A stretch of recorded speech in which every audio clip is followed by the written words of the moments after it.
Greetings, welcome to the Metal Book Tavern, and in this video I want to talk about books that I read recently. I'm reading in June and I'm going to read very soon. So the very first book I want to talk about is Daisy Jones and the Six by Taylor Jenkins Reid. I borrowed that book and I read it and I loved it. Well, while reading this book, I really could not believe that I wasn't reading some rockstar biography because the book felt so real. It felt so real, I thought I would go searching for that band's songs on the internet. The story revolves around a very famous 70s band called The Six. The band came to enjoy success and rock and roll lifestyle, and then right in the middle of the tour, the band disbanded, and this book is written in a form of interview. In so many years later, according to the book, each band member tells their own story on why eventually the band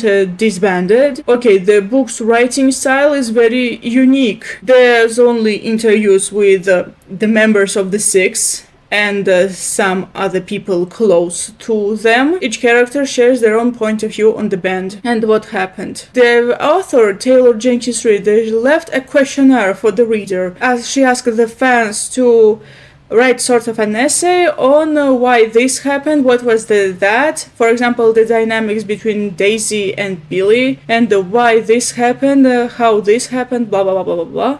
And so on. And also at the end there was also an interview with the author herself. I came across a review on Goodreads that all characters were really unlikable.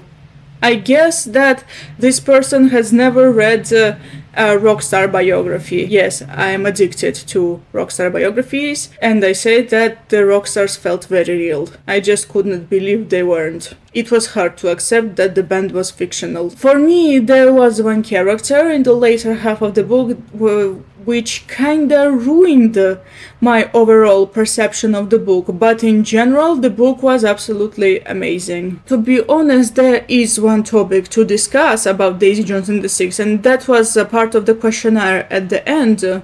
But that would take another video. If you are into rock stars, you like rock music, and you are interested in rockstar lifestyles, if you aren't intimidated by a unique writing style, the form of interview, the book is definitely for you. Sure, the book is full of the stereotypes of what rock stars usually do. They do substances, they drink alcohol, and the male rock stars, they meet a lot of women, blah blah blah blah blah blah blah. I heard that the Six has a real life prototype. It was said that the Six is inspired by Fleetwood Mac. I recently began listening to Fleetwood Mac. I added a few songs to my playlist and I would like to hear more. Anyway, this book was amazing, totally one of the best reads of the year, and there's a lot to think about. Now, the next book that I read is Agatha Christie's Death on the Nile. Finally, I read this book. I've had it for more than a year. I read it in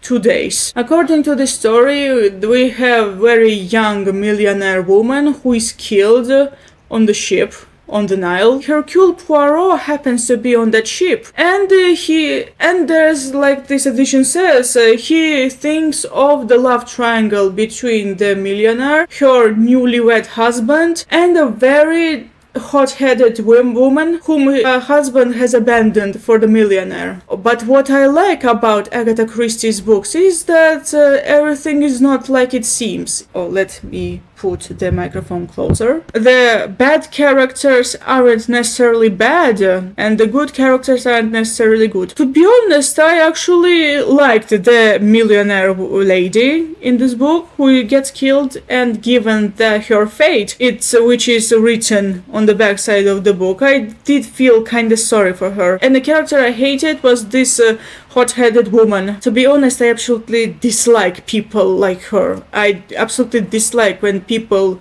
they become obsessive and they justify it by saying, oh, I have this in my blood. I absolutely hate this. And there's also the description of this guy, Simon, who is the millionaire Lynette's newlywed husband. Allow me to read to you the description of this guy. Well, he's tall, He has broad shoulders. He has dark blue eyes with curly dark hair.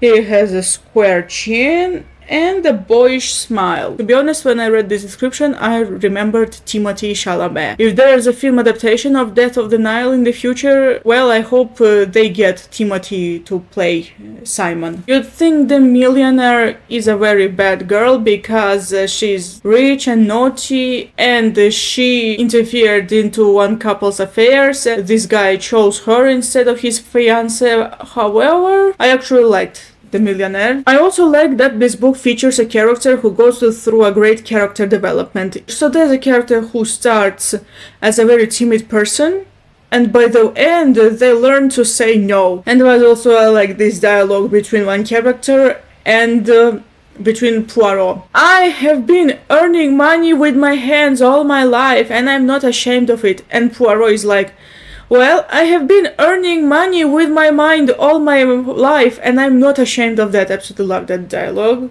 Very memorable. I wanna be honest with you, it's easy to amuse me when I read the detectives.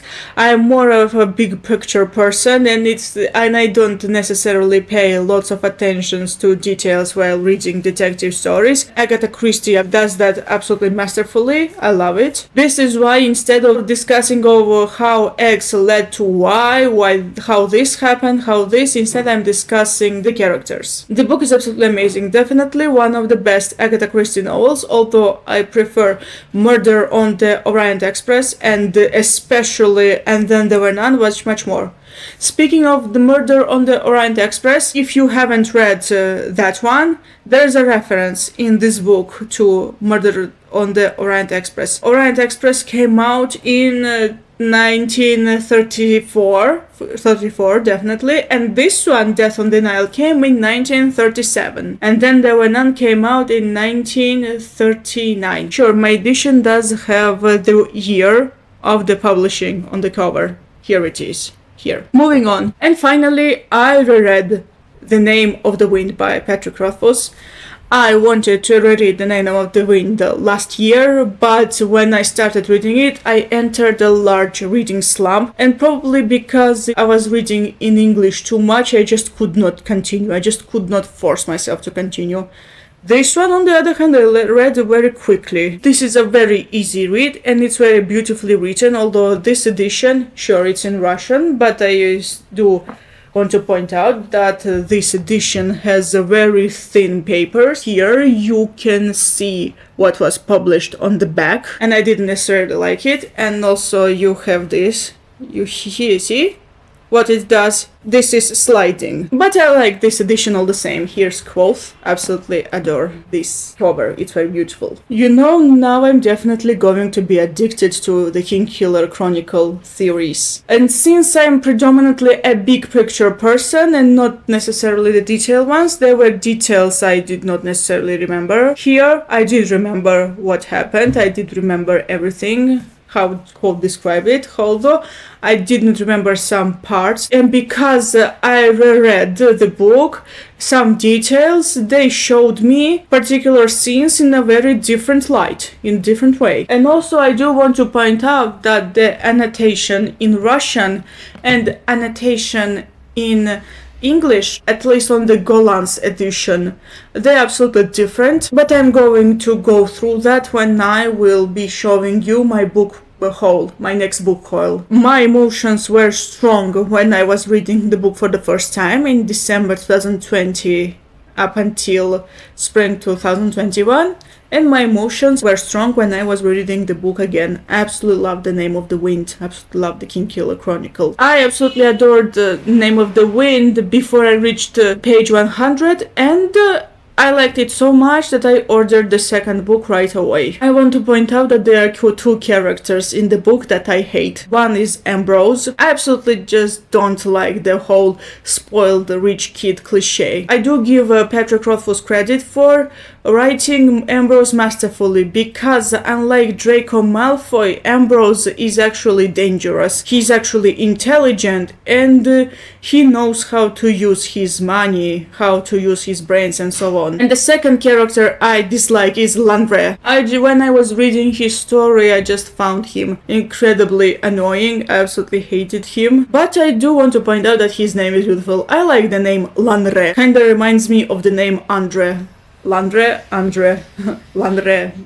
In Russian, I pronounce Lanre. In English, I supposed to say Lanre, like Andre. Oh, also, I forgot to mention that here in the Killer Chronicle, just like in his Dark Materials, there's a girl named Lyra. Lyra is a musical name, and the musical themes are explored very well in the Killer Chronicle, and that's one of the reasons I love the series so much. I do want to point out that it's hard for me to understand the magic system of the book. To this day, I still don't understand.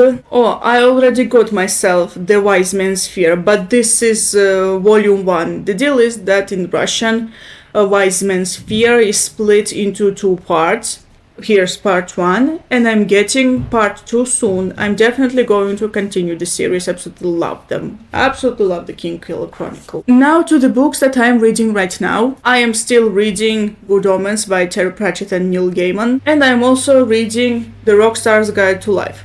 I won't say much about these books, I already talked about them.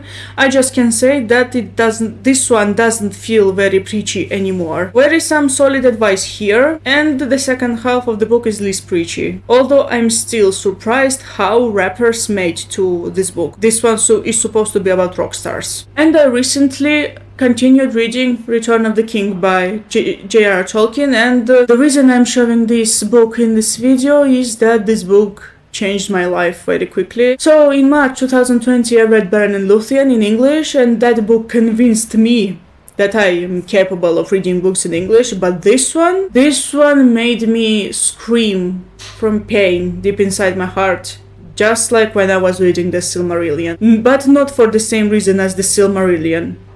This book reminded me that English is not my native language, it's not my first language. It's hard for me to perceive Lord of the Rings in English. Okay, I'm actually an advocate for Tolkien to be read in English, even if it's kinda hard to do so. But at the same time, I understand that I would read anything by Tolkien in English, other than Lord of the Rings. This one does seem kinda hard for me to read. And I read this book very slowly, just like the Two Towers. But still faster than Two Towers, actually. And then when I was reading this book, I was like, oh no, English is not my first language, oh no, it's hard.